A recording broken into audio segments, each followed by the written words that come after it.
The crystal chandelier overhead dripped light like diamonds. But down here, where Elena moved between tables, the only thing dripping was sweat down her back. Her black uniform was stiff and borrowed, a costume for a life that was not hers. In the shadow of his power, a man laughed, his voice a deep boom that echoed a life of easy joy. A life Elena once knew. Her thoughts spun into chaos because she recognized him, Mr. Abernathy, her father's old golf partner. Her breath caught. She turned away, her tray of empty champagne flutes suddenly weighing 1,000 pounds. She needed to be invisible. A ghost. A whisper. Not Elena Ricci, the girl whose family name was now a dirty word, a story told in hushed tones at parties just like this one. A defiant retort died on her lips as she heard a woman's sharp whisper, "Is that the Ricci girl?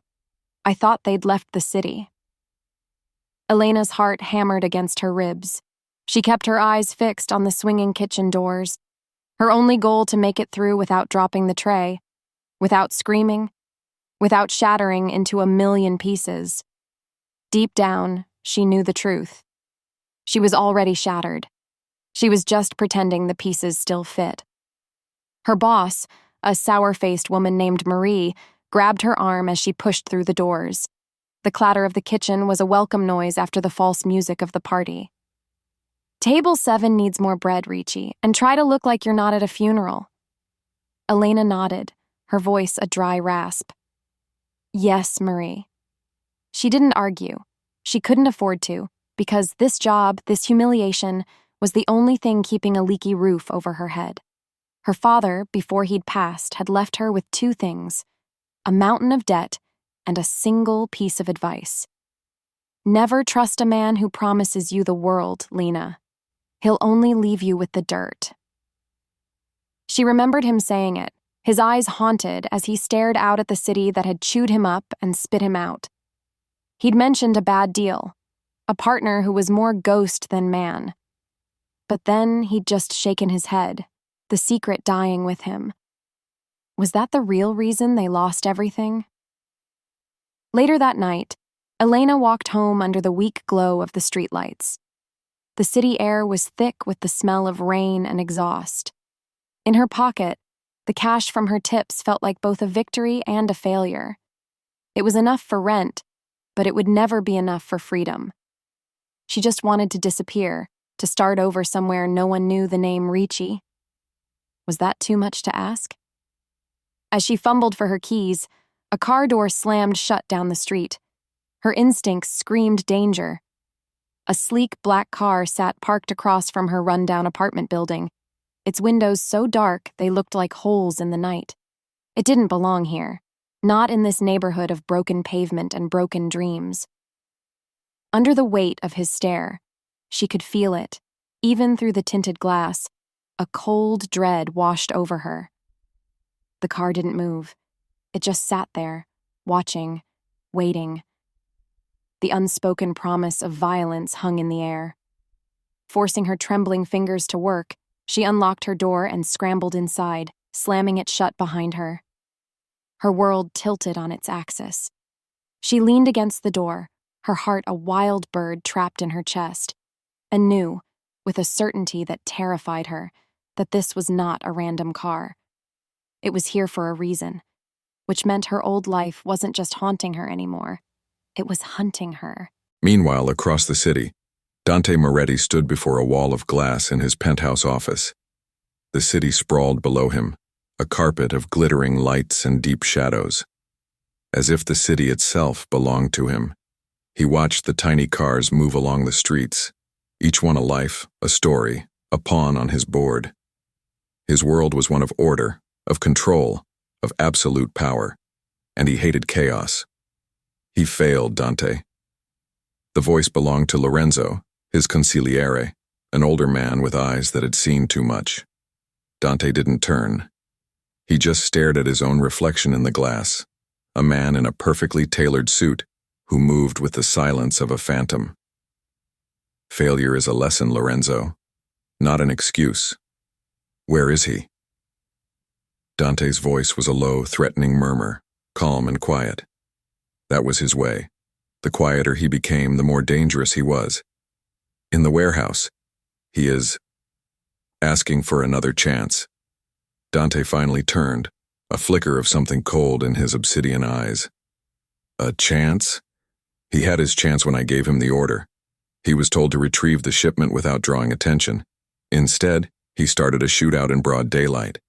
He cost us the shipment, and worse, he brought the police to our doorstep. Because of that, we have a problem that needs to be erased.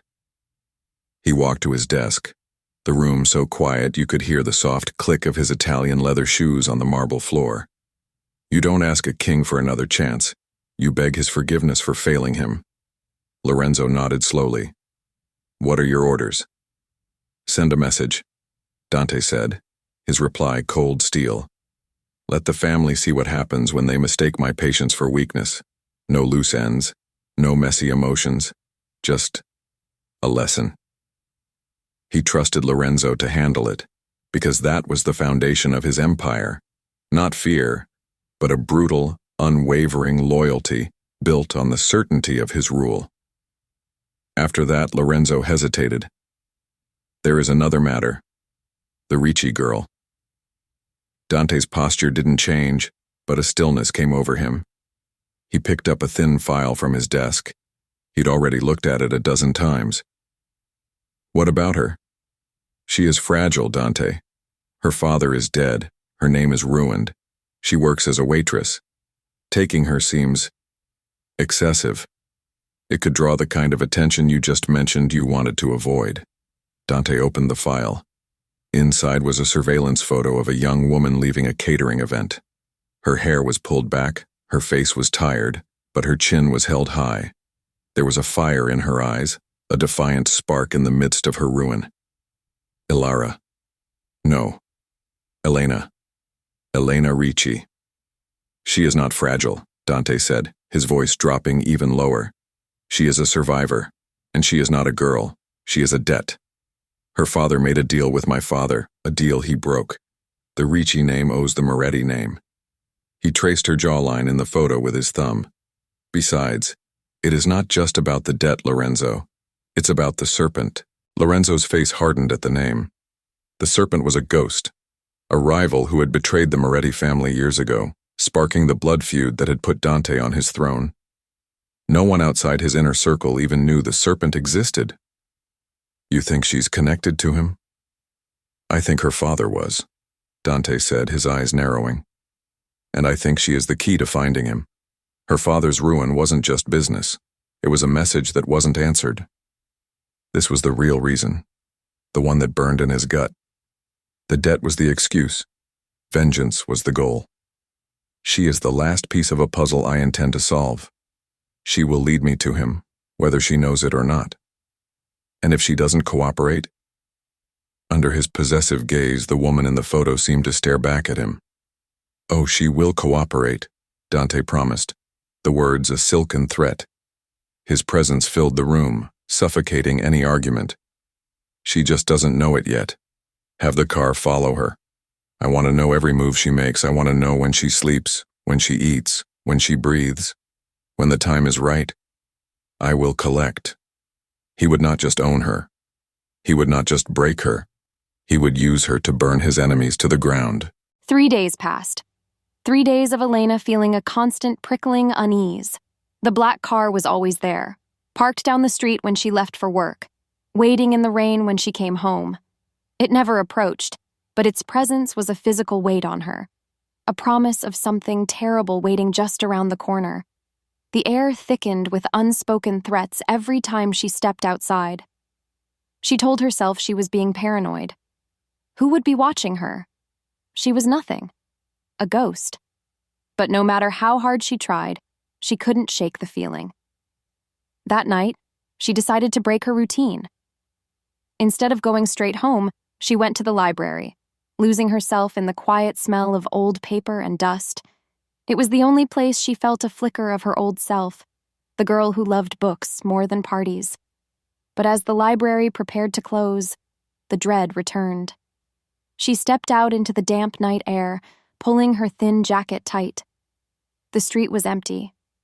For a moment, she felt a wave of relief. Maybe it was over. Maybe she had imagined it all. But then, she heard it. The low, expensive purr of an engine. The black car turned the corner, its headlights cutting through the darkness like a predator's eyes. It didn't slow down. It sped up, heading right for her before stopping so abruptly its tires screeched on the wet pavement, blocking her path. Her heart leaped into her throat. This was it. There was no escaping what came next.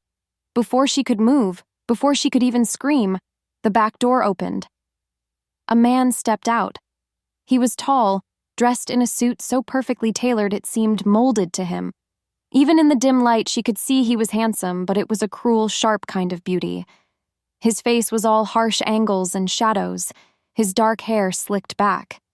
But it was his eyes that stole the breath from her lungs.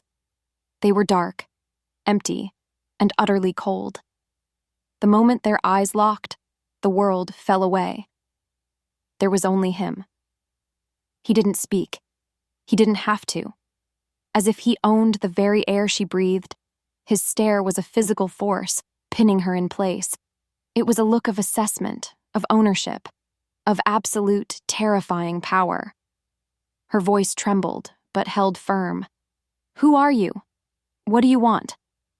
He took a slow step toward her, his movements fluid and deliberate, like a panther closing in on its prey.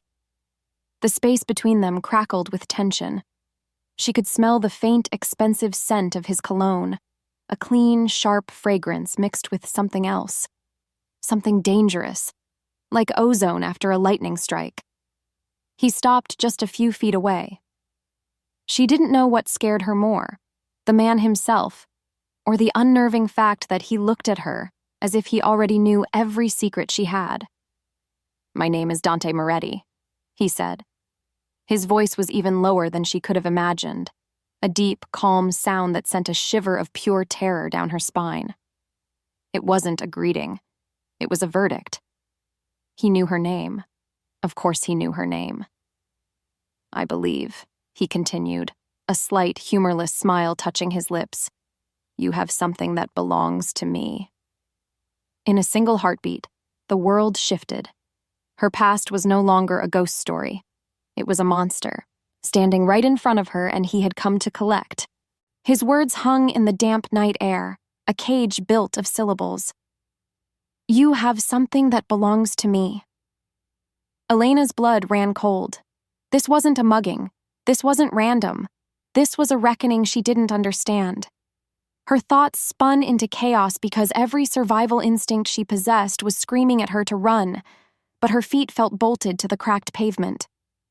Under the weight of his stare, she was a butterfly pinned to a board. I don't have anything," she stammered, the words tasting like lies even to her. "I'm a waitress.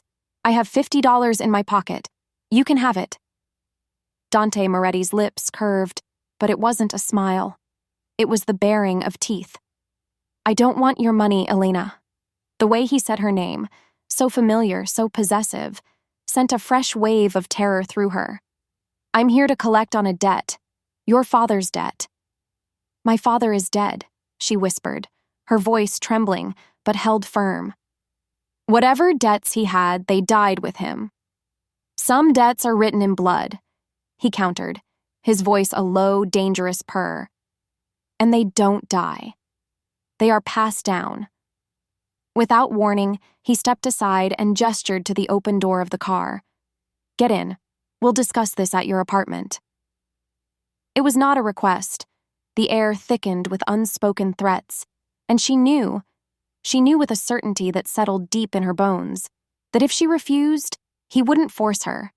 His men, materializing from the shadows like phantoms, would. In that moment, everything changed. She got in the car. The ride was silent. The city lights blurred past the tinted windows, a world she was no longer a part of. The rich scent of leather and his expensive cologne filled the small space, suffocating her. As the silence roared, she watched the streets of her neighborhood approach, her stomach coiling into a tight, sick knot. He knew where she lived. Of course he did. What else did he know? When they arrived, 2 of his men were already waiting outside her building. They fell into step behind them as Dante led her up the rickety stairs. He didn't ask for her key. The door to her apartment was already unlocked, and inside, sitting on her worn-out sofa as if they owned it, were 2 more of his men. They had violated the only sanctuary she had left. Her breath caught. The tiny apartment, her shabby but safe haven, suddenly felt like a tomb. "My father was a failed businessman," she said, turning to face him, her fear igniting into a spark of defiance. "He wasn't a criminal. He didn't make deals written in blood." "Oh, but he did," Dante said, his voice soft, yet it cut through the room. He walked around her small living space, his gaze taking in the peeling paint, the second-hand furniture. His presence filled the room, suffocating. "He made a deal with my father for protection, for power. He was given a place in a world he did not understand. In return, he promised loyalty. And then he betrayed that promise. He aligned himself with an enemy of my family, a ghost we call the Serpent." The Serpent. The name meant nothing to her, yet it sounded like a curse. Was this the secret that had haunted her father's eyes? "That has nothing to do with me," she insisted. "It has everything to do with you," he said, stopping directly in front of her. His gaze was a physical touch, branding her. "The price for his betrayal was his life, a price my family chose not to collect because my father was sentimental. I am not." He paused, letting the weight of his words crush her. "The debt remains, and you, Elena, are the payment." Her world tilted on its axis. Not money. Her. "You can't do this," she gasped. "I can," he said, his voice dropping to a whisper. "And I will. Which brings us to your choice." He leaned closer, his dark eyes boring into hers.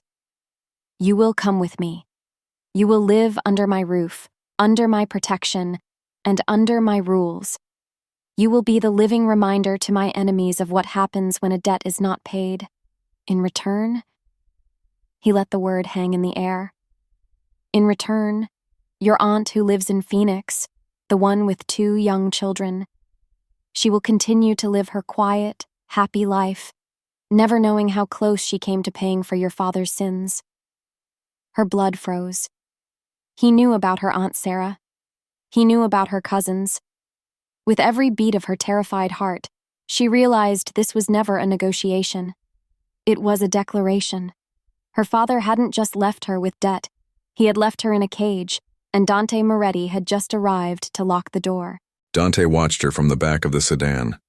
The city's lights painted fleeting stripes across her pale face. He had expected hysterics. He had expected tears, begging, a complete collapse. He had seen it 100 times before. Women, and men far stronger than her, crumbled under the weight of his power. But Elena Ricci did not crumble. After her initial, sharp intake of breath in the apartment, after the flicker of sheer terror in her eyes when he mentioned her aunt, she had simply complied. She had walked out of her apartment without a word, her spine straight, her head held high. Now, sitting across from him, she stared out the window. Her hands, clasped so tightly in her lap, her knuckles were white. Her silence was a defiance all its own, and it was beginning to irritate him. It was a challenge. As if pulled by an invisible string, his gaze traced the line of her jaw. She was more beautiful in person than in the photographs. There was a fragility to her, yes, but it was like the fragility of tempered steel. It would bend, but it would not easily break. This intrigued him, because in his world, things that didn't break were rare and valuable. He broke the silence. "You are quiet." Her head snapped toward him, and for the first time, he saw the fire in her eyes up close. It was a startling emerald green, and it was blazing. "What would you like me to say? Thank you for destroying what was left of my life?" Her voice was low and laced with a venom that surprised him. Good. The fear was still there, but the fight was coming back. "I am not the one who destroyed your life, Elena. Your father did that when he made a promise he couldn't keep. My father is dead. He can't defend himself from whatever lies you're telling. The dead leave legacies, he said, his voice dropping, demanding her attention. His was a legacy of betrayal. You should be thankful I am offering you a gilded cage instead of a shallow grave. Many in my position would not be so generous. The unspoken promise of violence hung in the air between them. He watched her swallow hard, the muscles in her throat working. She was processing, calculating. She was intelligent. He could see it in the way her eyes darted around, cataloging everything. "Where are you taking me?" she asked, her tone shifting from anger to a cold, hard demand for information. "To your new home." "And what am I supposed to do there? Sit in a room and look pretty until you get bored of your new toy?" His jaw tightened. Toy. The word was a deliberate insult, and it hit a nerve he didn't know he had. Before either could speak, he leaned forward, his presence crowding her, his voice a low growl. "You will do exactly as you are told. You will learn your place, and you will understand that you are not a toy. A toy can be broken and discarded. You are a symbol. You are the Moretti claim, and you will act accordingly." As if fate demanded it, the car began to slow, turning onto a private road. Something inside her shifted. He saw it in her eyes. The raw anger was being banked, replaced by a cool, watchful intelligence. She was adapting. Her defiance wasn't gone. It was changing, becoming something sharper, more dangerous. And in that moment, he knew Lorenzo had been wrong. She was not fragile. She was a weapon. And he was suddenly, fiercely glad that she was his. He settled back into his seat. "You seem to think you have a choice in any of this," he said, his voice returning to its cold, calm default. "Let me be clear. You do not." The finality in his tone was meant to be a hammer blow, to crush the last of her resistance. But as the imposing gates of his estate swung open, he saw her reflection in the window, and he knew, with a flicker of something akin to admiration, that he had not crushed a thing. The car rolled to a stop before a house that wasn't a house. It was a fortress, a monument of black steel, dark wood, and vast panes of glass that reflected the night sky like obsidian mirrors. Armed guards stood at attention, their faces impassive, their presence a clear statement. This was not a home. It was a vault. And she was the treasure being locked inside. Dante led her through the massive front doors, into a foyer so large and cold, it felt like a cathedral built to honor money. The floors were polished black marble, reflecting the abstract blood-red paintings on the walls. The air was still and sterile, carrying only the faint scent of lemon oil and something else. Something metallic, like old coins or old blood. A woman with severe graying hair and a black dress appeared as if from nowhere. "Don Moretti," she said, her voice devoid of emotion. "Mrs. Petrova," Dante acknowledged. "This is Elena. She is my guest. Show her to the East Wing suite. See that she has everything she needs." Guest. The word was a bitter joke. Mrs. Petrova's cold eyes flickered over Elena, a dismissive glare that took in her cheap clothes and terrified expression. There was no welcome here, no kindness, only the cold, efficient machinery of Dante's world. Elena followed the woman up a floating staircase and down a long, silent hallway. Her footsteps echoed in the crushing silence. This was his power. Not just the guns and the violence, but the absolute soul-crushing control he had over his environment. The suite was breathtaking. It was 3 times the size of her entire apartment. A massive bed with silk sheets, a sitting area with a white fur rug, and an entire wall of glass that overlooked the glittering distant city. A city that was now as unreachable as the moon. "Your closet has been prepared. If you require anything, use the intercom. A guard is stationed at the end of the hall at all times," Mrs. Petrova said, her tone making it clear this was for his security, not hers. After the woman left, Elena stood in the center of the room, feeling small and lost. She walked to the wall of glass. The city was a beautiful lie. a promise of a life she could see but never touch. She pressed her hand against the cool, unyielding surface. It didn't open. Of course it didn't. Her new immediate goal was simple: survive. Without another word to anyone, she began her reconnaissance. She checked the closet, finding it filled with beautiful clothes, all in her size: dresses of silk, cashmere sweaters, leather boots, a wardrobe for a pampered doll. She checked the bathroom, a cavern of marble and gold fixtures. She checked the door, no lock on the inside, a gilded cage. As the fear coiled in her gut, a different feeling began to surface, a cold, hard resolve. He thought he could own her, dress her up, and put her on a shelf. He thought because he had taken her life, he had taken her will. He was wrong. She was standing by the window when he appeared in the doorway, a dark silhouette against the light of the hall. "Is the room to your satisfaction?" he asked, his voice a low rumble that vibrated through the floor. She didn't turn around. She just stared out at the city she'd lost. "It's a beautiful prison," she said, her voice surprisingly steady.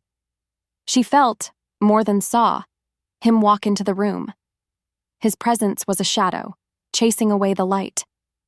"These are the terms of your new life," he said, his voice now directly behind her, so close she could feel the warmth from his body.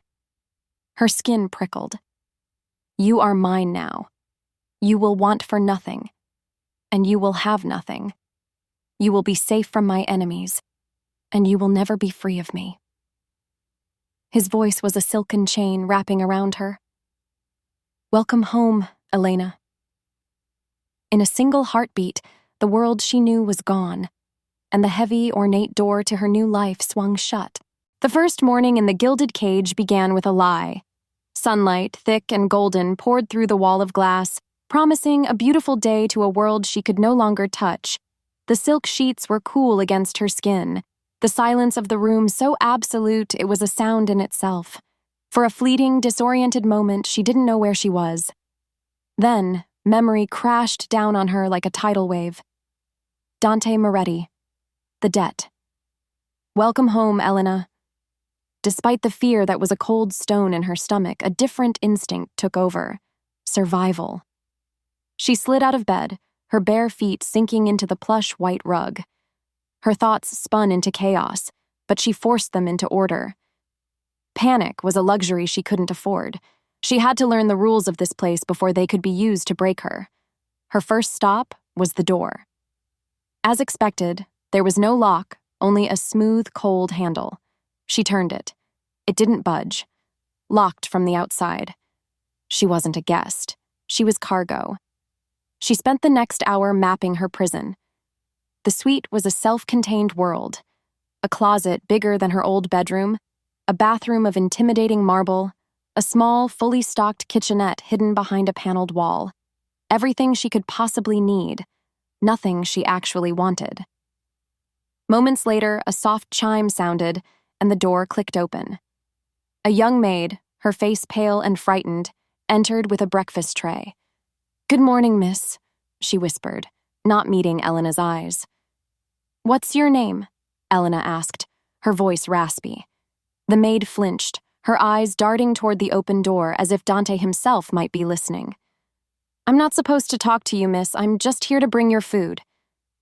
"Please," Elena said, stepping closer. "I just want to know a name." With every beat of her terrified heart, she saw the war in the young woman's eyes. But the fear won. The maid shook her head, set the tray down, and practically fled the room, the door clicking shut behind her. Elena was utterly alone, an island in a sea of silent, terrified obedience, which meant her only source of information would have to be observation. That afternoon, Mrs. Petrova appeared and informed her, "Don Moretti has granted you access to the library. You will be escorted." The library was a 2-story marvel of dark wood and the rich, comforting smell of old books. It was the first thing in this fortress that felt even remotely human. As the guard stood impassively by the door, she ran her fingers over the leather-bound spines. It was a piece of her old life, a ghost of a memory, and for a moment she let herself feel the ache of it. She was so lost in her thoughts that she didn't hear him approach. "I had a feeling you would like it here." His voice, a low murmur from the doorway, made her jump. Dante Moretti stood there watching her, his hands in the pockets of his perfectly tailored trousers.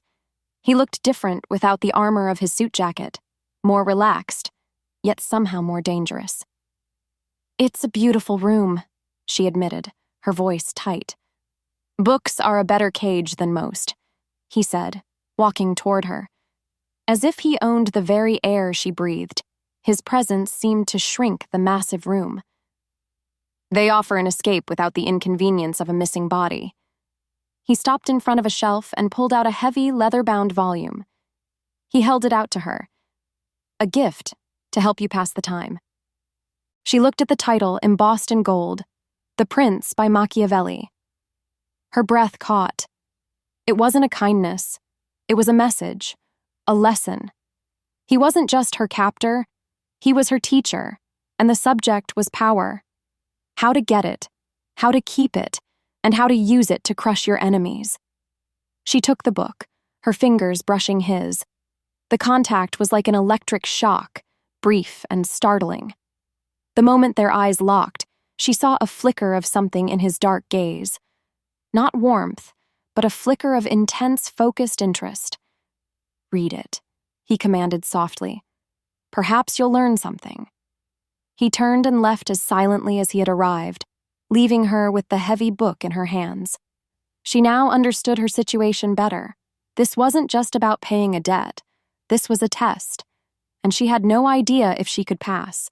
From the security room, a sanctum of glowing screens deep in the heart of the estate, Dante watched her. He saw her in the library, the heavy book resting in her lap, her brow furrowed in concentration.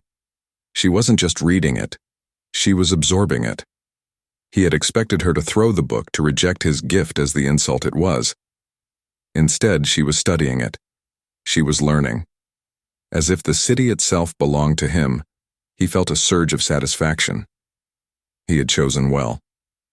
She was not some simpering fool who would break in a day. She had a mind, and she had a will he intended to bend to his own. "She has not left the suite or the library since she arrived, Don Moretti," the head of his security said from his station. "I know," Dante replied, his eyes still fixed on the screen. "Tonight, she will join me for dinner." It was a command, sent through Mrs. Petrova, and it was a test. He knew she would resist. He was counting on it because he wanted to see how. An hour later, Mrs. Petrova reported back to his office, her face a mask of disapproval. "The girl refuses, Don Moretti. She says she is not hungry." Dante leaned back in his leather chair, a slow, cold smile touching his lips. He had expected this. In fact, he had been looking forward to it. "Then have my men bring her to the dining room. If she will not come as my guest, she will come as my prisoner." He was waiting at the head of the long, polished mahogany table when she was brought in, flanked by two of his largest guards. She wore simple black trousers and a silk blouse from the wardrobe he'd provided, but she wore them like armor. Her chin was high, her emerald eyes blazing with a fury that made his pulse quicken. She was magnificent. "Leave us," he commanded his men. As the silence stretched, they stood on opposite ends of the cavernous room. The table was set for two, with gleaming silver and crystal that seemed to mock her defiance. "Sit," he said. It wasn't a request. She remained standing. "I told your warden I'm not hungry." "This isn't about hunger, Elena. This is about respect," he said, his voice deceptively calm. "In my house, when I give an order, it is obeyed. You will sit at my table, and you will eat with me." Because in his world, a dinner table wasn't just for food. It was a throne room, a place where loyalty was shown and power was displayed. "And if I don't?" she challenged, her voice trembling but held firm. "Then you will learn that defiance has consequences." She held his gaze for a long, tense moment. The space between them crackled with tension. He saw the battle raging within her, the instinct to survive warring with her desperate need to hold on to some piece of herself. Finally, with a sharp, angry movement, she sat, but she did not eat. The staff served the meal in absolute silence. He ate, taking his time, enjoying the exquisite food while she stared at her plate as if it were poisoned. He would not break her spirit, but he would bend her will. He would not earn her love, but he would command her obedience. This was the first lesson. When he was finished, he dabbed his lips with a napkin and rose. Her plate remained untouched. "Fine," he said, his voice a blade of ice. "You won't eat with me? You won't eat at all." He turned to Mrs. Petrova, who was hovering by the door. "See to it that no food is taken to her suite, not until she learns her place." He walked away without another look. Her defiance had consequences, not just for her, but for his household. He knew Mrs. Petrova, a woman who valued order above all else, would now see Elena not as a victim, but as a chaotic force to be managed and resented. A new conflict, a new front in his war to control her had just opened up. For 2 days, she starved. The hunger began as a dull ache and grew into a sharp, gnawing beast in her belly. It was a constant, humiliating reminder of her powerlessness. On the 3rd day, as she lay on the bed, feeling weak and dizzy, Mrs. Petrova entered. She was not carrying a food tray. She was carrying a dress. It was a gown of deep emerald silk that shimmered like a serpent's skin, laid out in a black garment bag. A box next to it held a diamond necklace that glittered with cold, cruel fire. "Don Moretti requires your presence at the ceremony of unveiling tonight," the woman said, her voice clipped. "You will be ready at 8. Elena stared at the dress. It was the most beautiful thing she had ever seen, and it was a costume for the role he had chosen for her, his prized possession. The hunger, the dress, the command, it was all part of his strategy. Break her down, then build her back up in his own image. Her thoughts spun into chaos. If she refused, he would have her dragged there. If she went, she was surrendering. Deep down, she knew the truth. She had to choose the battle she might actually survive. She would go. But she would go as herself, not as his doll. That night, she walked down the floating staircase, and for the first time, she saw Dante Moretti truly taken aback. He stood in the foyer, a black tuxedo making him look even more formidable, and his eyes widened almost imperceptibly as he saw her. She wore the dress, yes, but she had left the diamond necklace in its box. Her only adornment was her defiant pride. It was a small victory, but it was hers. The ceremony of unveiling was a glittering, monstrous affair held in a grand ballroom downtown. The air was thick with the scent of expensive perfume, champagne, and treachery. As if pulled by an invisible string, every eye in the room turned to them as they entered. Whispers followed them like a trail of smoke. Under his possessive gaze, Dante guided her through the crowd, his hand a firm, hot brand on the small of her back. Her instincts screamed danger with every step. "Dante, so good to see you." A man with a smile like a snake and eyes like chips of ice approached them. He was handsome, but in a way that made her skin crawl. "Marco." Dante's voice was smooth, but his hand on her back tightened. "I see you're still allowed in polite society." Marco Vitiello's gaze slithered over to Elena, a predatory look that made her feel naked. "And you have brought a new piece to the game. How interesting." He reached for her arm. "She doesn't belong here." Before she could move, before she could even flinch, Dante stepped in front of her, blocking her from Marco's view. The shift was instantaneous. The charming Don was gone, replaced by a cold, lethal predator. His voice cut through the music and the murmurs, low, fierce, and absolute. "She stays with me." In a single heartbeat, the world shifted. The ballroom fell silent. Every powerful family in the city froze, their eyes wide. Dante had not just made a statement, he had made a declaration of war. He had taken a nobody, a disgraced Ricci, and publicly claimed her in front of them all. What does a king do when someone touches his most prized possession? He reminds the world that he will burn it to the ground to protect it. As Marco was led away by his men, his snake-like smile now a venomous sneer, Elena's heart hammered in her chest. She was no longer just a captive. She was a symbol, a target. As the crowd slowly began to buzz again, she overheard one of Dante's guards mutter to another, his voice a low, urgent whisper meant for him alone. That was a mistake. Vitiello has a mole in the organization. He's been looking for a weakness. Elena froze. A mole, a traitor. The unspoken promise of violence hung in the air, no longer a vague threat, but a specific, deadly secret. A secret that now lived inside her, a new and terrible weight in the gilded cage. In the week that followed the ceremony of unveiling, the gilded cage grew smaller. The secret she now carried, mole, traitor, weakness, was a poison, tainting every silent meal, every guarded glance. Dante was a phantom, disappearing for hours, sometimes returning late at night with the scent of cold air and something metallic clinging to him. Her thoughts spun into chaos, because she found herself watching for his return, a knot of dread and something else, something she refused to name, tightening in her chest. This afternoon, he had granted her a small mercy, access to the estate's garden. It was a manicured prison of roses and stone, but it was open to the sky. Under the weak afternoon sun, she allowed herself a moment to just breathe. The air was crisp, scented with damp earth and blooming flowers. For a single fragile second, she could almost pretend she was free. But then, a sound shattered the peace. It was not a sound she recognized at first, a sharp, percussive crack like a branch snapping, but louder, more violent. It was followed by another, and then a scream. Her breath caught.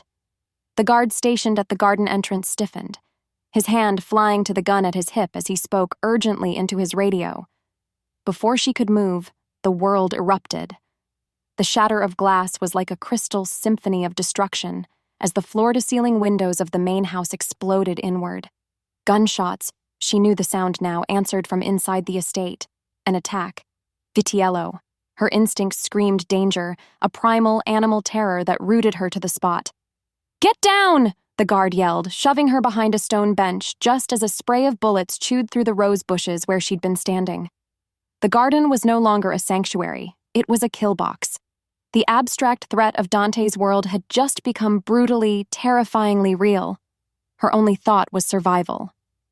She crawled on her hands and knees, the damp earth cold beneath her palms, her heart hammering a frantic rhythm against her ribs. She had to get inside, had to find cover. Between one breath and the next, a man in black tactical gear vaulted over the garden wall, landing with a soft thud. He wasn't one of Dante's men. His eyes, cold and merciless, locked on hers. He was here for her. As the fear coiled in her gut, she scrambled backward, her back hitting the cold stone of the house. He was the wolf, and she was the cornered rabbit. He lunged for her. A defiant scream tore from her throat as she kicked out, her foot connecting with his knee. It was a pathetic act of defiance, but it was something. He grunted, his grip faltering for a second, but then his hand clamped around her ankle like a manacle of iron. He started to drag her. Suddenly, a blur of motion. A dark shape descended on the man like a wrathful god. It was Dante. He moved with a speed and brutality that was terrifying to behold. There was no strategy, no cold calculation, only pure, lethal rage. The fight was over in seconds. A sickening crack echoed in the garden, and the man who had been dragging her collapsed, his body limp. Dante stood over the body, his chest heaving. His perfect suit was torn, his knuckles were bloody, and a thin line of blood trickled from a cut on his temple. His dark eyes, burning with a terrifying fire, found hers. He was not just her captor. He was her shield. He was not just a monster. He was her monster. As the silence roared around them, filled only by the distant sounds of fighting, he stalked toward her. He reached down, not with gentleness, but with a fierce urgency, and hauled her to her feet. "Are you hurt?" he demanded, his voice a low, rough growl. She shook her head, unable to speak. They breached the walls, he said, his eyes scanning the perimeter. The fortress isn't safe. Without another word, his arm wrapped around her waist, pulling her flush against his side. He was no longer leading a captive. He was shielding a target, which meant, in this world of blood and bullets, she was no longer just a debt to be collected. She was a weakness to be exploited. Chaos was a language Dante understood. He moved through the firefight in his home with a cold, detached precision, issuing orders, directing his men, his mind a razor-sharp instrument of war. But beneath the cold surface, a hot, unfamiliar rage burned. Vitiello had dared to bring this battle to his door. He had dared to touch what was his.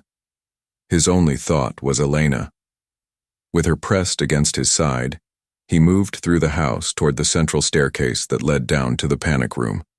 The fighting was concentrated at the front and west wings, just as he'd expected. Vitiello's men were animals, loud and destructive, but they were predictable. Still, something felt wrong. The attack was too brazen, too unfocused, as if the main assault was just a distraction. "Stay with me," he commanded Elena, his voice low. Her body was trembling against his, but she was keeping up, her eyes wide with terror but her feet moving. She was strong, stronger than he'd ever imagined. As they reached the top of the grand staircase, he saw it. It wasn't a soldier in front of him. It was a flicker of light from the second-floor gallery that overlooked the foyer. A glint of metal, a sniper's scope, inside his own walls. The mole. In a single heartbeat, the world shifted. His strategic mind calculated the trajectory, the angle, the target. The shot wasn't for him. Not directly. The line of fire went past his shoulder, aimed squarely at the woman he was holding. It was a kill shot, designed to take her out, to rip his one vulnerability away from him in the middle of the chaos. And in that instant, he was no longer a Don. He was no longer a king defending his castle.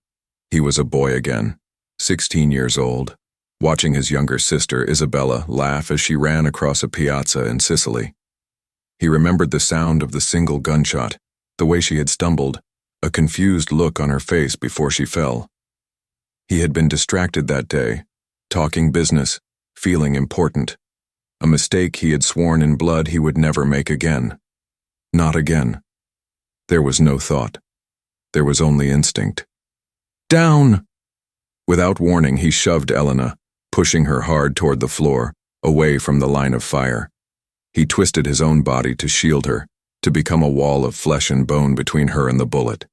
The impact was a white-hot hammer blow to his shoulder. The force of it threw him back against the wall, the sound of the shot swallowed by the roar of pain in his ears. He slid to the marble floor, his vision tunneling, the edges turning gray. He had failed to protect his sister and had lived with that ghost every day of his life.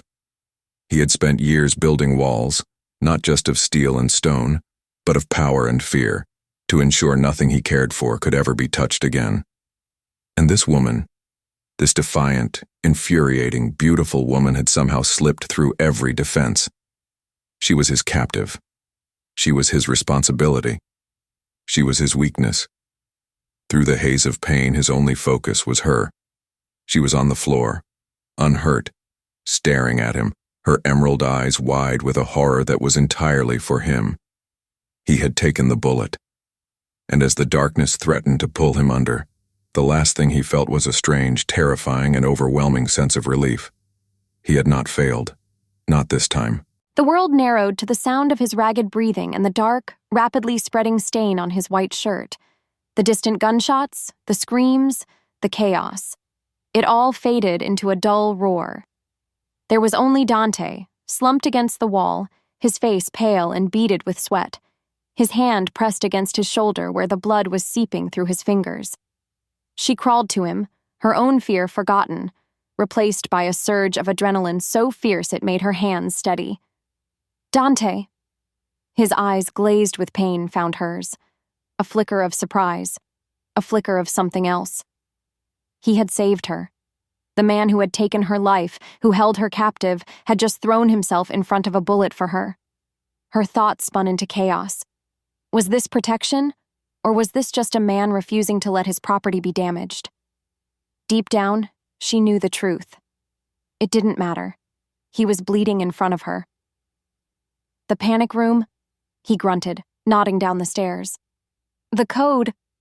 No, she said, her voice firm, surprising even herself. We're not moving you. She ripped a long strip of fabric from the silk gown she'd worn to the gala, which was still draped over a chair nearby. She pressed the makeshift bandage against his wound hard. We need a doctor, now. He stared at her, his lips parted as if to argue, but he didn't have the strength. As a result, his guards, appearing at the top of the stairs, found a scene they could never have imagined. Their untouchable Dawn, wounded and weak, with his captive kneeling over him, her hands covered in his blood, giving them orders. Moments later, the fighting subsided. The intruders neutralized. The house was a wreck of shattered glass and splintered wood. But it was quiet. Dante was moved to his private study, and an older, grim-faced man who was clearly a doctor was brought in. Elena refused to leave. She stood in the corner, watching as the doctor removed the bullet, cleaned, and stitched the wound. She watched the lines of pain tighten around Dante's eyes, saw the sweat on his brow, heard the hiss of his breath as he endured it all without a sound, without an anesthetic. She saw not the monster, not the king, but the man. A man who bled, and a man who had chosen to bleed for her. Something inside her shifted, an unwelcome and deeply confusing tremor of something akin to empathy, to connection. When the doctor was finished, he left them alone. The room was silent save for the crackling of the fire in the hearth. Dante lay on the leather sofa, his eyes closed, his face etched with exhaustion. She walked over and knelt beside him, dipping a cloth in a bowl of warm water left by the doctor. Gently, she began to wipe the blood and grime from his face. He didn't flinch. He didn't open his eyes. But she felt the muscles in his jaw relax slightly at her touch. In that moment, the power dynamic was gone. There was no captor, no captive. Just two people in a quiet room, surrounded by the wreckage of a war. She was about to pull away when his hand shot out, his grip surprisingly strong, and clamped around her wrist. His eyes opened, dark and intense, pinning her in place. They were no longer cold, but burning with a raw, desperate emotion she couldn't name. You understand now, don't you? He rasped, his voice a low, painful whisper. Vitiello, the mole. They don't just want my territory. They want to destroy me. And you. He pulled her wrist slightly, bringing her face closer to his. You are how they think they can do it. His gaze was a physical touch, branding her with a terrible new truth. From now on, you don't leave my sight. Not for a second, he commanded. The unspoken promise of violence hung in the air, but it was different now. It was no longer aimed at her. It was aimed at the entire world for her. The only way you leave my side, he breathed, the words a possessive, terrifying vow, is in a coffin. The world had shrunk to the size of Dante's study. Days bled into nights, the only measure of time the changing light outside the bulletproof windows and the rhythm of the doctor's visits. In the shadow of his power, she became his keeper, his shadow, his nurse. She changed his bandages, brought him his meals, and sat in silence as he took meetings, his voice a low, pain-laced rumble. He never slept. He just watched the security feeds, his face a mask of stone, hunting for the ghost in his own machine. Her thoughts spun into chaos, because a terrifying new reality was taking root. She felt safer here, in the heart of the storm next to him, than she had ever felt alone in her rundown apartment. The secret she carried, the guard's whispered words about a mole, was a constant, buzzing anxiety. She couldn't just tell him. He was a king who dealt in facts, not whispers. So she watched. From her chair by the fire, She observed the men who came and went. Lorenzo, the consigliere, his face etched with worry. Nico, the head of security, his movements clipped and efficient. And Rico, one of his most trusted capos, a man who was loud, loyal, and always laughing. But Elena noticed something. Whenever Vitiello's name was mentioned, Rico's hand would go to his neck, a quick, nervous gesture. When the failed attack was discussed, he would be the first to suggest a bloody, all-out war. It was too much. It was a performance. Deep down, she knew the truth. It was him. That night, after the doctor had left and the house had fallen into a deep, watchful silence, she made her decision. She stood up and walked to the decanter on his desk, pouring 2 glasses of whiskey. She placed one on the table beside him. He looked up from his monitors, his dark eyes questioning. His shoulder was healing, but the tension in him had only grown tighter. "You're going to kill yourself if you don't rest," she said, her voice quiet but firm. "Rest is a luxury for men who aren't at war in their own home," he replied, his voice rough. She didn't flinch. "You're fighting the wrong battle, Dante." His eyes narrowed. "And what do you know of my battles?" Her heart hammered against her ribs, but she held his gaze. "I know you're hunting for a serpent in a field of snakes, looking for one big betrayal. But what if it's not? What if the real mole is still hidden and the attack was just to test your defenses? What if the man who shot you was just a hired gun, and the person who let him in is still walking your halls, eating at your table?" As the silence stretched, she saw a flicker of interest in his eyes. She pressed on, her voice dropping. "You're looking for a mastermind, for a rival king. You should be looking for a Judas, someone who smiles in your face." "You have a name," he stated. It wasn't a question. Her breath caught. This was the point of no return. "Rico," she said, the name a poisoned dart in the quiet room. "He's too eager for war. He pushes you toward reckless action. And when he's nervous, he touches the scar on his neck. He did it 5 times today, every time someone mentioned Vitiello's name." Under the weight of his stare, she felt stripped bare, her theory flimsy and based on nothing but a woman's intuition. A woman he owned. Why would he ever believe her? He was silent for a long, agonizing minute. He stared into the amber liquid of his glass, his jaw tight.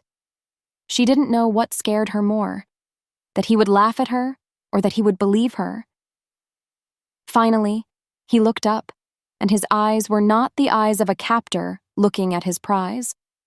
They were the eyes of a king looking at his counsel.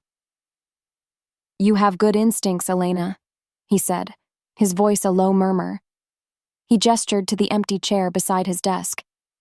"Sit and watch with me." In that moment, everything changed. He hadn't just listened. He had invited her in. He hadn't rewarded her with a jewel or a pretty dress, but with a small, fragile, and infinitely more valuable thing, his trust. Her first act as a participant in his world had begun, and a new, unholy alliance was forged in the quiet of the night. For 2 days, Dante did nothing but watch. With Elena a silent, observant presence by his side, he focused the full, unnerving weight of his attention on Rico. He saw it then, the things he'd missed, the things her outsider's eyes had seen so clearly. The nervous energy, the over-the-top loyalty, the subtle glances toward specific security cameras. She was right. The betrayal was like a cancer, growing right under his heart. He felt a cold, killing fury, but it was overshadowed by a flicker of something else. Respect. This woman, who should be his enemy, saw his world with a terrifying clarity. He decided to test her theory, because in his world, instinct was a starting point, but proof was the blade that delivered the final cut. "We're going to set a trap," he told her, the words a low promise of violence. "And you are going to help me spring it." He devised a simple plan. He would let it be known through Lorenzo that he was moving a large, untraceable cash shipment, payment for a new arms deal, through a warehouse on the south side. The information was a lie, a piece of bait for a greedy rat. Then, he gave Rico a direct order to oversee a different minor operation on the other side of the city at the exact same time, to see which master he served. That night from the security room, they watched. The space between them crackled with tension. Elena's hand rested on the console, her knuckles white. He could smell the faint, clean scent of her hair, a distracting island of softness in his world of hard edges. Then, they saw it. Rico, on screen, making a call on a burner phone. Moments later, a team of Vitiello's men descended on the Southside warehouse. The trap had been sprung. The aftermath was swift and brutal. Dante's men were waiting. Rico was taken, dragged from his car and brought to a place beneath the estate where men went to scream and were never heard from again. Dante didn't let Elena see it, but she heard the single, muffled gunshot that ended it hours later. Rico had talked, of course. He was a pawn, a low-level informant paid for scraps of information, not the true mole who had orchestrated the attack. He was a symptom, not the disease. Dante felt a grim satisfaction, but it was short-lived. He had cut off a finger, but the hand that held the knife was still hidden. The next morning, Lorenzo entered his office, his face pale. He held up a tablet. "Dante, you need to see this." On the screen was a live news report. A building was engulfed in flames, thick black smoke billowing into the sky. The banner at the bottom of the screen read, "Suspected arson destroys historic city bookstore." It was the bookstore Elena had told him about, the one she used to visit. Her one place of solace in her old life. Vitiello hadn't retaliated against his businesses or his men. He had retaliated against her. He had reached into her past and set fire to her memories. A defiant retort died on his lips, replaced by a rage so pure and cold it was almost serene. This was no longer about territory or power. This was not about a blood feud passed down from his father. This was personal. Vitiello had made the fatal mistake of not just touching his property, but trying to burn her soul. He turned to Elena, who was staring at the screen, her face a mask of numb horror. He saw the single tear that traced a path down her cheek. Without warning, he reached out and gently wiped it away with his thumb. Her startled, grief-stricken eyes met his. "He will pay for this," Dante vowed, his voice a low, terrifying murmur. It was not a promise to a captive. It was a promise to a partner. "I will burn his entire world to ash for this. For you." The line had been crossed. Her war was now his war, and his vengeance would be her own. The firebombing of the bookstore changed everything. The unspoken alliance forged in the study was now sealed in the ashes of her past, which meant when Dante told her she was coming with him to a parley with the 5 families, she didn't argue. Leaving the fortress was terrifying, but the thought of staying behind, a helpless doll in a cage while he fought a war that now wore her name, was infinitely worse. The meeting was held at a neutral location, a lavish, old-world hotel downtown that was a relic of a more honorable time. She wore a simple black dress, a stark contrast to the glittering gown from the gala. This time, she wasn't a spectacle. She was a statement. She walked beside him, his hand a constant, possessive weight on her back. He was not just showing her off.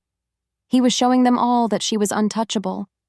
As if fate demanded it, they were a king and queen entering a den of wolves.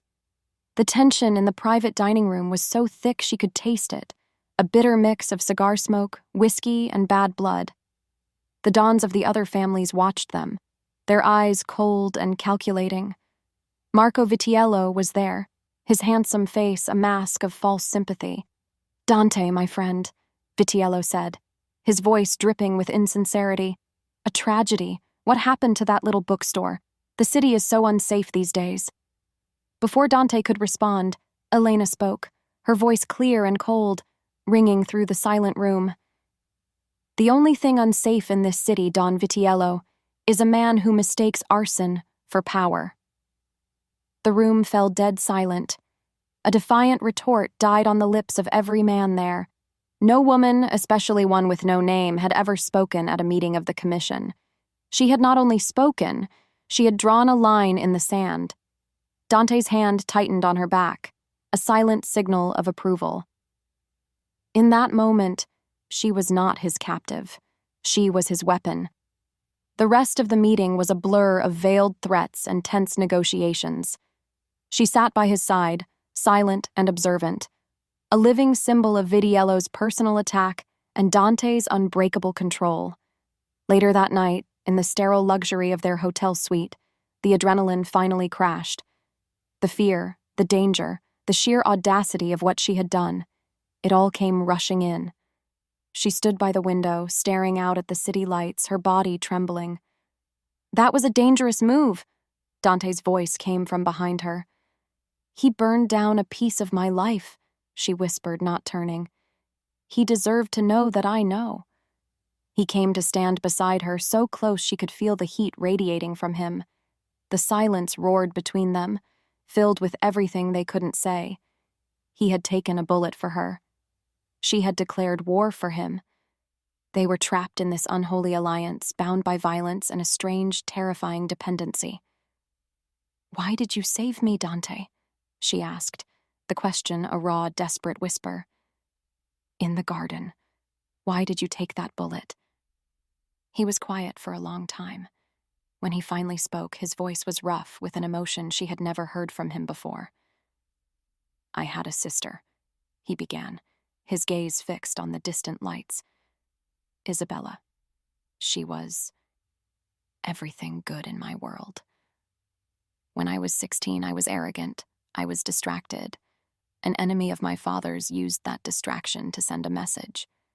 He paused, and she could hear the ragged edge in his breath. "She died in my arms. I swore that day I would never be distracted again. I would never let anyone I was responsible for pay the price for my weakness." He finally turned his head, his dark, haunted eyes locking with hers. "When I saw that sniper, I didn't see you. I saw her. And I wouldn't let it happen again." The confession was a key, unlocking the deepest, most guarded chamber of his heart. He wasn't a monster. He was a man, haunted and broken and trying to atone for a sin that had shaped his entire life. Her breath caught. Without thinking, she reached up and touched the cut on his temple, her fingers tracing the healing wound. In a single heartbeat, the world shifted. The space between them, once filled with fear and tension, was now filled with something else, something raw and fragile and achingly real. He leaned in, his forehead resting against hers, his eyes closing as if in surrender. "Elena," he breathed, her name a prayer and a curse. And when he kissed her, it wasn't an act of possession. It was an act of desperation. It was a drowning man finally finding air, a collision of two broken people finding a flicker of light in an endless, violent darkness. The lines were not just blurred, they were erased, consumed by a passionate, reckless fire that left them both exposed, vulnerable, and irrevocably bound together. There was no going back. Not now. Not ever. The morning after the parley was quiet. For the first time since she had entered his life, Dante felt a fragile sense of peace. He woke before the dawn, the city a dark, sleeping beast outside the hotel window. He turned his head on the pillow and watched Elena sleep, the faint light tracing the soft curve of her cheek. Her face was calm, her defiant fire banked into a soft, trusting ember. He had told her about Isabella. He had shared the broken piece of his soul that he had never shown another living person, and she had not run.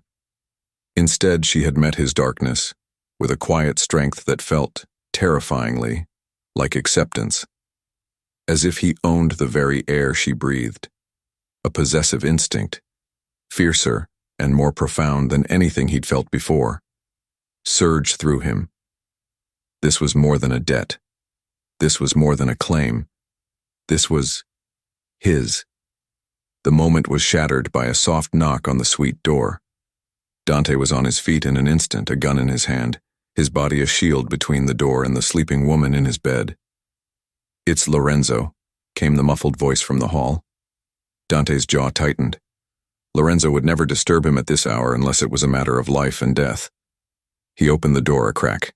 His consigliere's face was grim, his eyes heavy. "What is it?" Dante's voice was a low, threatening murmur. "We have a problem," Lorenzo said, holding up a sleek silver laptop. "A big one. You need to see this. Alone." He led Lorenzo into the suite's living room, closing the bedroom door behind him with a soft click. As the silence stretched, Lorenzo opened the laptop. "My source inside the Vitiello camp came through. He found the mole, Dante, or rather, the mole found him." On the screen was a file, a collection of documents, photos, and audio transcripts. "I'm sorry, son," Lorenzo said, his voice thick with a stage sympathy. "I know this will be difficult." Dante's blood ran cold as he looked. There were financial records showing untraceable funds being funneled into an offshore account. The name on the account, Elena Ricci. There were photos, grainy but clear, of her meeting one of Vitiello's known associates in a dark alley, a meeting that never happened. His logical mind screamed forgery, a clumsy frame job. But then he saw the final file, an audio transcript. "Vitiello, does he trust you completely?" "Elena, he thinks I'm his salvation. He told me everything, even about the girl." "Vitiello, the sister, Isabella?" "Elena, yes. Died in his arms, a single shot. He was 16. He blames himself for being distracted. In a single heartbeat, the world shifted. The air was punched from his lungs. The words on the screen were a dagger of pure ice, twisting in his deepest wound. The details were perfect, precise. The exact painful story he had confessed to her in the darkness of this very suite just hours ago. No one else knew those details. No one. The fragile piece of the morning shattered into a million poisoned shards. His trust, his vulnerability, his entire world. It was all a lie. She wasn't his salvation. She was his damnation. She was the most brilliant, beautiful, and brutal trap ever laid for him. The ghost of his sister, the guilt he carried every day. Elena had taken his most sacred pain and sold it to his most hated enemy. A defiant retort died on his lips, replaced by a rage so cold and absolute it was a physical force. The man who had held her just moments before was gone. The dawn was back. Without another word, he turned and stormed back into the bedroom. Elena was just beginning to stir, a soft, sleepy smile on her face as she saw him. The smile died when she saw the look in his eyes. He threw the laptop onto the bed in front of her. "Explain this." His voice was not his own. It was a dead, hollow thing. She looked at the screen, her eyes widening in confusion, then horror. "Dante, I don't understand. This isn't real. I would never." "Don't lie to me," he roared, the sound ripping from his throat. "Don't you dare lie to me." He pointed a trembling finger at the transcript. "The story about my sister. How did they know, Elena? I told you. Only you." "I don't know," she cried, tears welling in her eyes. "I swear to you, Dante, I would never." "Stop saying my name," he hissed, his voice dropping to a terrifying whisper. The betrayal was a physical poison, burning through his veins. He saw now. He had been distracted again, by her, and the price, once again, was his family's honor. He turned to his guards who had materialized in the doorway, drawn by the noise. His face was a mask of cold, dead fury. "Take her," he commanded, the words like stones in his mouth. "Take her back to the estate and lock her in the vault, and if she says another word, gag her." Her desperate, heartbroken cry of, "Dante, please," was cut off as his men grabbed her. He turned his back, unable to look at her, because if he did, he was afraid the monster he had just become would tear the entire world apart. The heavy steel door of the vault slammed shut, the sound a final deafening boom that echoed the shattering of her own heart. The darkness was absolute, the silence so complete it roared in her ears. One moment, she was waking up in the arms of a man she was starting to believe she could love. The next, she was in a cold, dark tomb, accused of the most monstrous betrayal imaginable. Her thoughts spun into chaos. The transcript, the photos, the lies. It was a frame job, so perfect, so cruel, that even she could see how damning it looked. He had shared his deepest pain with her, and someone had twisted it into a weapon. But who? How? She banged on the door, her fists raw against the cold steel. "Dante, it's a lie! You have to believe me, it's a trap!" There was no answer. Hours turned into a day. Her throat was raw from screaming, her body aching from the cold. Once, the door opened, and a guard she didn't recognize shoved a bottle of water and a piece of bread inside before slamming it shut again. He wouldn't meet her eyes. He looked at her with a mixture of pity and contempt. She was no longer the Don's prize. She was the traitor. The next time the door opened, it was a different guard, a man with a cruel sneer. She had given up screaming. She just sat on the cold floor, wrapped in the black dress that still smelled faintly of Dante's cologne. "Still praying for a miracle, little bird?" the guard taunted. "Don't waste your breath. The Don isn't thinking about you." "What's happening?" she asked, her voice a hoarse whisper.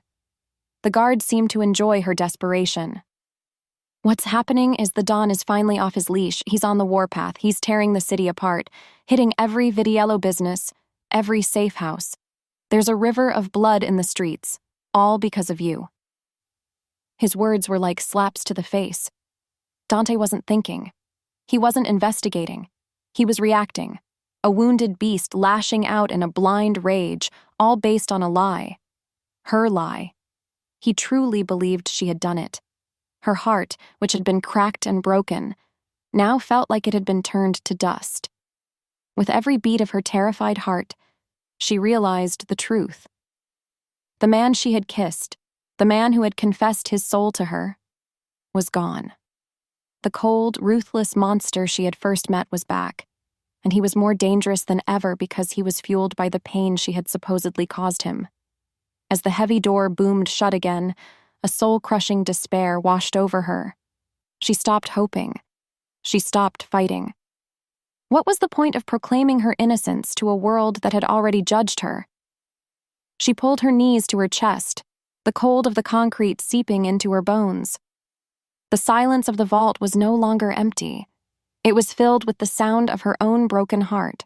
Alone in the cold, oppressive darkness of the vault, Elena finally stopped crying.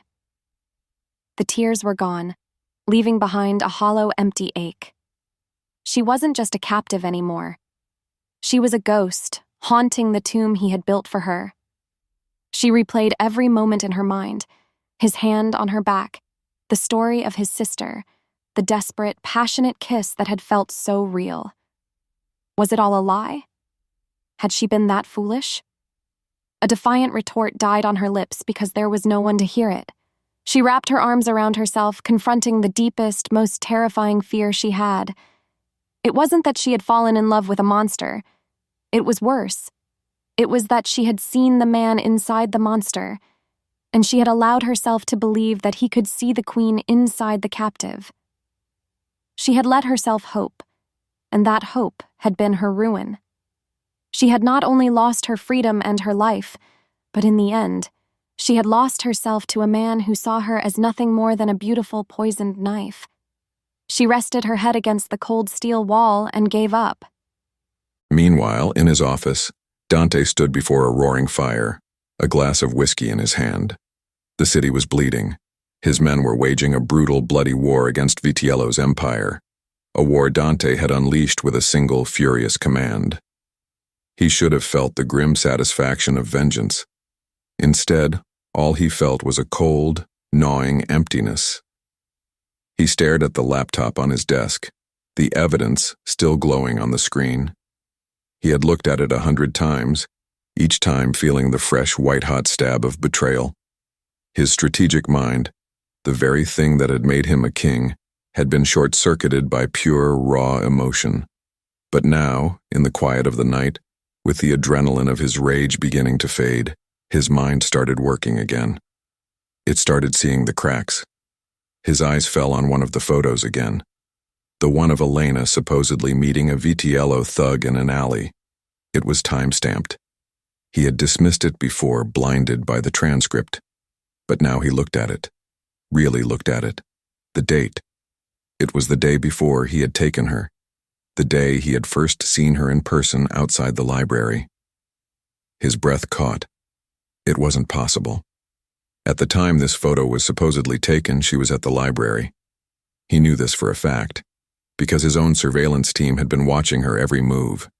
She hadn't met with anyone. She had walked straight home. In a single heartbeat, the world shifted again. It was a small detail.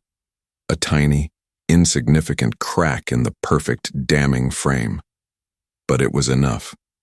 Enough to let a sliver of horrifying, sickening doubt into his soul. If the photo was a lie, what else was? The rage, the pain, the certainty. It all began to crumble, replaced by a dread so profound it made him feel sick. What had he done? He stared into the fire, the face of his trusted consigliere, Lorenzo, floating in the flames. Lorenzo, who had brought him the evidence. Lorenzo, who had looked so sympathetic. Lorenzo, who had fanned the flames of his rage. The whiskey glass in his hand became a symbol of his own blind failure. With a roar of guttural, soul-deep agony, he hurled the glass into the fireplace, where it exploded in a shower of crystal and amber.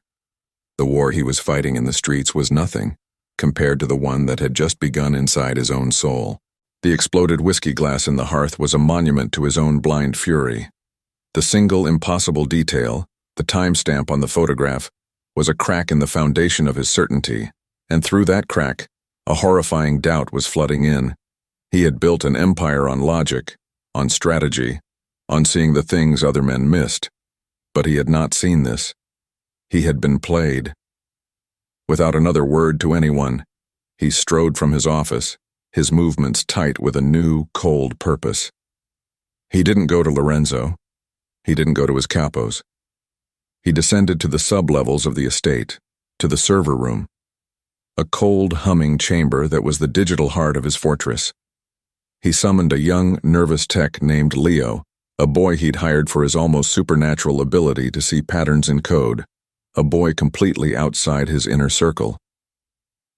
"I need you to analyze a data file," Dante commanded, his voice a low, dangerous rumble as he handed the silver laptop to the tech. "It was given to me by my consigliere. I need to know its origin. I need to know if it's been altered. I need to know if it's a lie. And Leo..."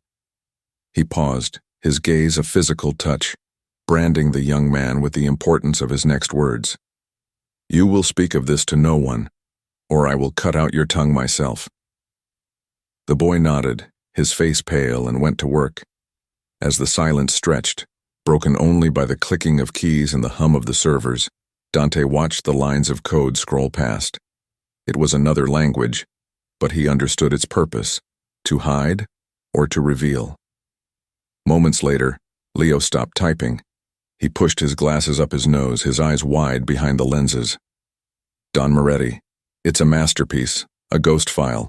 The data packets were routed through a dozen shell networks, but the core encryption, it has a signature I recognize." He pointed a trembling finger at the screen. "It's Vitiello's. But the file itself, it wasn't uploaded from outside." Dante's blood ran cold. "What are you saying?" "I'm saying the file was created and uploaded from a terminal inside this house," Leo whispered, his voice full of awe and terror. "The photos are deep fakes, the bank records are cloned, and the audio, the metadata is corrupted. But the originating signature comes from the communications hub in the consigliere's office. Lorenzo, the man who had been his father's right hand, the man he had called uncle. The snake he'd been hunting had been coiled at his feet the entire time, whispering poison in his ear. He had used Dante's own trauma, the ghost of Isabella, to turn him against the one person who had slipped past his walls. The betrayal was so profound, so absolute, it stole the breath from his lungs. The rage was gone, replaced by a guilt so heavy it threatened to crush him. Elena. What had he done to her? Without warning, he turned and left the server room, his long strides eating up the distance to the vault. He didn't summon a guard. He went himself. He keyed in the code, the heavy tumblers clicking like the counting down of his own damnation. The heavy steel door swung open with a low groan. She was huddled in the corner, a small, still shape in the oppressive darkness. When the light from the hall hit her, she flinched, her eyes wide and haunted. She looked broken, and he had been the one to break her. He stayed in the doorway, the light silhouetting his frame. His voice, when it came, was a hoarse, raw thing he didn't recognize. They framed you. She stared at him, her expression a mixture of fear and utter exhaustion. There was no hope in her eyes. He had extinguished it. The evidence was a lie, he continued, taking a hesitant step into the vault. And in my rage, I believed it. The confession was a shard of glass in his throat. I believed them. He stopped a few feet from her, the king of a bloody empire, now a penitent at the feet of the woman he had so terribly wronged. His voice cracked. Help me, Elena. Help me make them pay. She was out of the vault, but she was not free. She sat on the edge of the leather sofa in his study, a cashmere blanket wrapped around her shoulders, but the cold of the vault was still deep in her bones. He had brought her food, but she couldn't eat. He had brought her wine, but she couldn't drink. She just watched him, her eyes cold and wary. He was a storm of guilt and rage, pacing the room like a caged panther. I'll kill him, Dante was saying, his voice a low, guttural growl. I'll tear down everything he has ever built. I'll start a war that will burn Vitiello and every traitor in this city to the ground.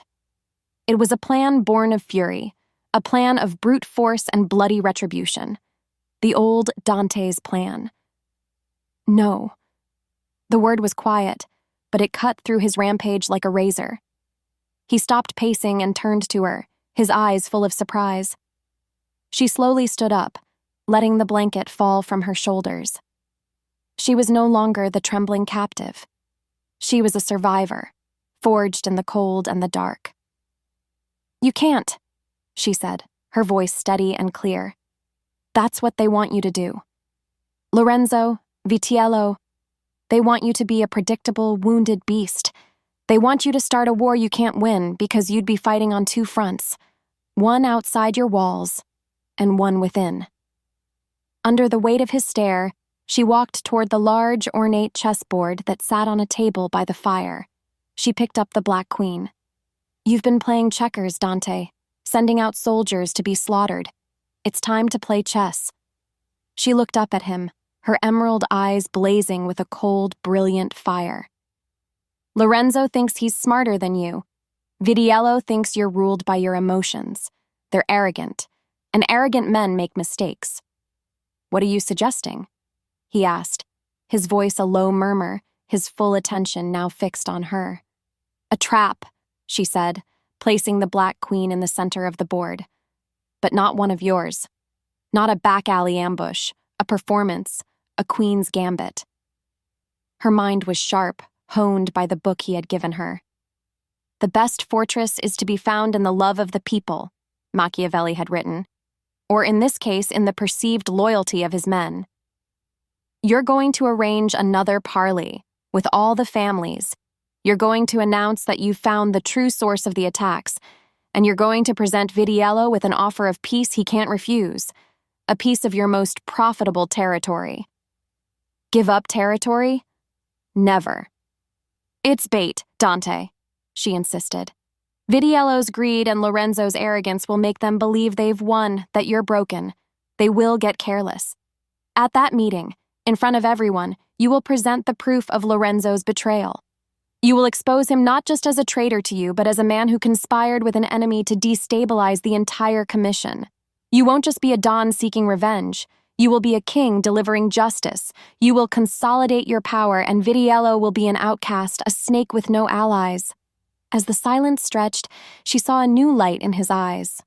Not possession, not even just respect. It was awe. He was looking at her as if he was seeing her for the first time. He walked over to a locked drawer in his desk and took out a small, elegant silver handgun. It was beautiful and deadly. He walked back to her and held it out, handle first. "I will never doubt you again," he said, his voice raw with a sincerity that cracked through her icy resolve. She looked from the gun to his face. She saw the regret, the shame, and the unwavering promise in his eyes. Between one breath and the next, her decision was made. Her war was no longer just about survival. It was about victory. She took the gun, its cool, heavy weight a strange comfort in her hand. Her fingers wrapped around the grip, and she met his gaze. "See that you don't." The next 48 hours were a masterclass in deception.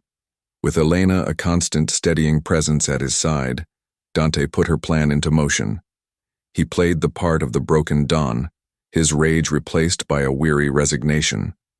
He sent the offer of a parley through a neutral third party, a summons for a meeting of the commission to be held at the same Old World hotel as before. The bait was the territory, as she'd suggested, control of the city's southern shipping ports, a prize so valuable Vitiello's greed would be an irresistible force. From the security room, Dante watched his world move according to a script written by the woman he had locked in a vault. He saw Lorenzo walk the halls, his face a mask of concern, his eyes alight with a triumphant, predatory gleam he had never noticed before. The consigliere offered advice, comforted him, all while believing his endgame was within reach. It was a sickening performance. The only thing that kept the rage from boiling over was the woman sitting beside him. Elena was calm, focused, her eyes scanning the monitors with an intelligence that continued to astonish him. She was no longer his captive. She was his co-conspirator, his strategist, his queen. "He's getting nervous," she said softly, pointing to a screen showing Lorenzo in his office, pacing. "The prize is too big. He's afraid it's a trap." "Let him be afraid," Dante murmured, a cold smile touching his lips for the first time in days. "Fear will make him sloppy." He reached over and put his hand over hers on the console. Her skin was warm. It was a simple gesture, but it was everything. It was an apology, a promise, a vow. She didn't pull away. The tension in the security room was a living thing, a coiled snake ready to strike. Every passing hour was a step closer to the precipice. This was the most dangerous gamble of his life. He was not just betting his territory or his power. He was betting his entire empire on her plan. On her. Then, it happened.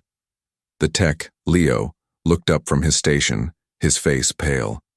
"Don Moretti, we've intercepted a coded call from the consigliere's office to a burner phone registered to the Vitiello family." He played the audio. Lorenzo's voice was a triumphant whisper. "The lion is wounded. He's offering up the ports. He's broken. Vitiello will be king by the end of the week." Dante's jaw clenched so hard a muscle jumped. The bait was taken. The trap was set. He stood up, his gaze locking with Elena's. The fear was gone from her eyes, replaced by a steel-cold resolve that mirrored his own. They were ready. "It's time," he said. He extended his hand to her. "Are you ready to end this?" She placed her hand in his, her grip firm and sure. The silver gun was tucked discreetly into the small of her back, a hidden promise of the violence to come. "Let's go to war," she said. Together they walked out of the security room, leaving the safety of the fortress behind. They were walking into the lion's den, but this time the lions were walking in together. The door to the final confrontation was about to open. The private dining room in the hotel was a gilded coffin, smelling of old money, stale cigar smoke, and betrayal. Elena walked beside Dante, his hand a firm, possessive brand on the small of her back. The silver handgun tucked against her skin was a cold, secret promise. Every Don from every major family was there, their faces like stone masks, their eyes like chips of ice. And across the room, smiling like a predator who had already tasted blood, was Marco Vitiello. Beside him, looking concerned and paternal, was Lorenzo, the snake. Her breath caught, But she did not let her fear show. She was no longer the terrified girl from the library. She was a queen on the board, placed in the center of the game, and it was her move. As if pulled by an invisible string, she met Lorenzo's gaze and offered him a small, fragile smile. A smile he returned with a patronizing nod. He thought she was a broken toy. He had no idea she was the trigger. Dante felt the coiled tension in the room like a physical thing.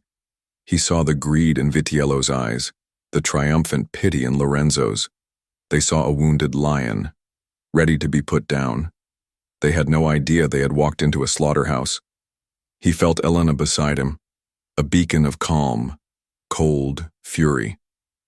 Her presence was his anchor, his focus. She was not his weakness. She was his strength, the secret weapon they had all underestimated. Because of that, he knew they would succeed. He took his seat at the head of the table, Elena at his right hand, a place of honor no woman had ever occupied before. "Thank you all for coming," he began, his voice a low, weary sound. He was playing his part. "As you know, my family has been under attack. My house has been breached, my authority challenged." "A tragedy, Dante," Vitiello purred, barely hiding his glee. "Indeed," Dante said, letting the word hang in the air. "Wars are costly, unprofitable. In the interest of peace and profit, I am prepared to make a concession." He paused, letting the greed in the room build. "I am ceding control of the southern ports to the Vitiello family." The room erupted in shocked murmurs. Lorenzo placed a hand on his arm. "Dante, my boy, are you sure? This is a rash decision." The false concern was so thick it was nauseating. "I am sure," Dante said, his eyes locking with Vitiello's. "The war ends tonight." Vitiello leaned back, a smug, victorious smile spreading across his face. "An intelligent decision. I accept your surrender." As the silence stretched, Dante's lips curved into a smile that was all predator. "There's just one problem with that," he said, his voice dropping, becoming the cold steel they all feared. "The war may end tonight, but it will be with your surrender." In a single heartbeat, the world shifted. On a hidden signal from Dante, a massive screen descended from the ceiling behind him. Her heart hammered against her ribs. This was it, the gambit.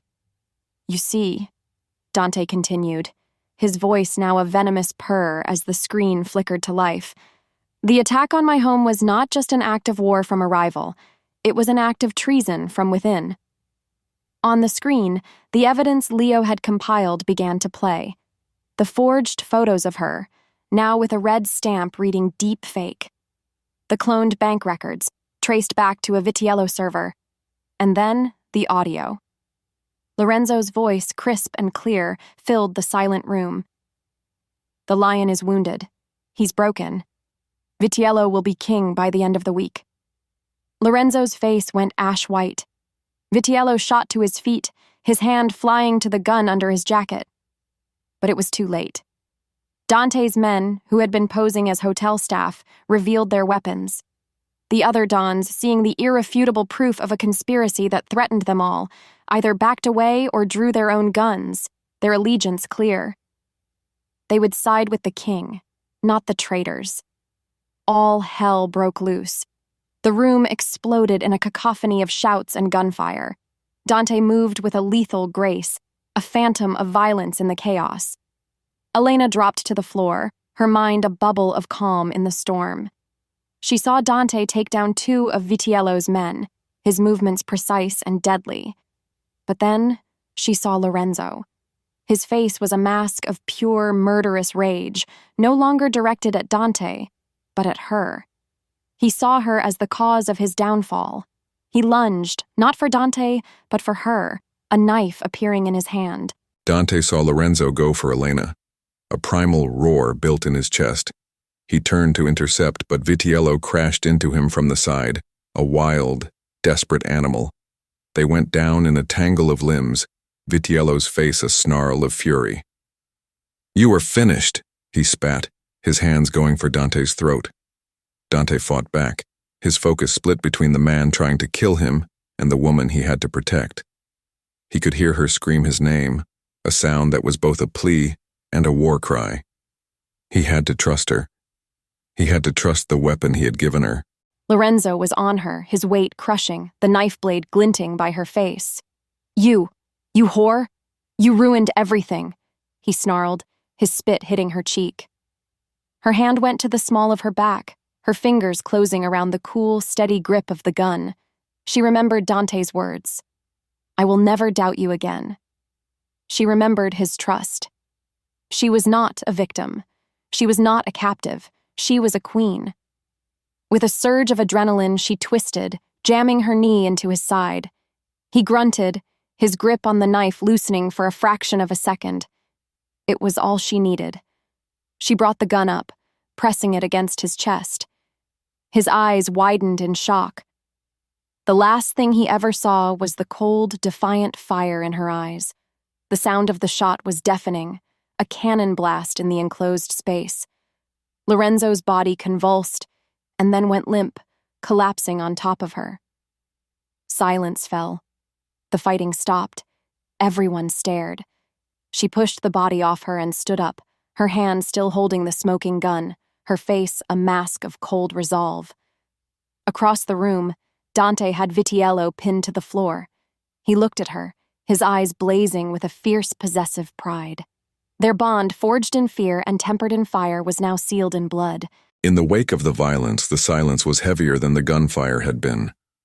The surviving Dons stared, not at Dante, but at the woman standing over the body of his treacherous consigliere, a gun still smoking in her hand.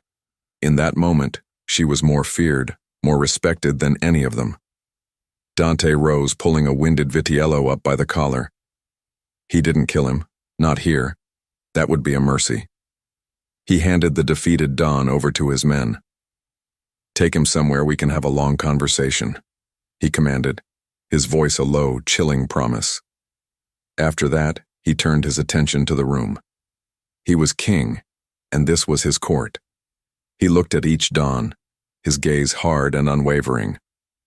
Lorenzo Vitiello conspired to destabilize this commission for his own greed. He broke the code. His family is dissolved. His assets are forfeit. To me. It was not a negotiation. It was a decree. No one argued. They had seen the proof, and they had seen his queen. As his men began to secure the room, Dante's world narrowed to one person, Elena. She stood unmoving, her eyes fixed on the body of the man she had just killed. He saw a faint tremor in her hand. He walked to her, his steps sure and steady, ignoring the carnage around them. He gently took the gun from her hand and tucked it away. Then he cupped her face, his thumbs stroking her cheeks. "Are you all right?" he murmured, for her ears only.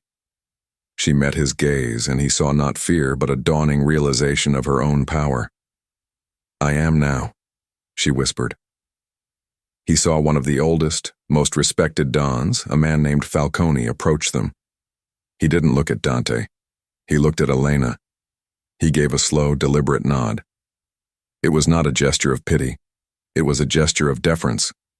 A king acknowledging a queen, which meant her transformation was complete, not just in his eyes, but in the eyes of their entire world. Without another word, Dante wrapped an arm around her, pulling her close, and led her from the room, leaving his men to clean up the bloody cost of their new crown. The war was over. Their reign was just beginning. 6 months later, Elena stood on the penthouse balcony, the city lights a carpet of jewels spread out below her. The cool night air felt like a kiss on her skin. She wore a simple, elegant black dress, not because she was told to, but because she chose it. In the reflection of the glass, she saw a woman she barely recognized. Her eyes were the same, but they held a new depth, a new power. She was no longer a ghost. She was a queen.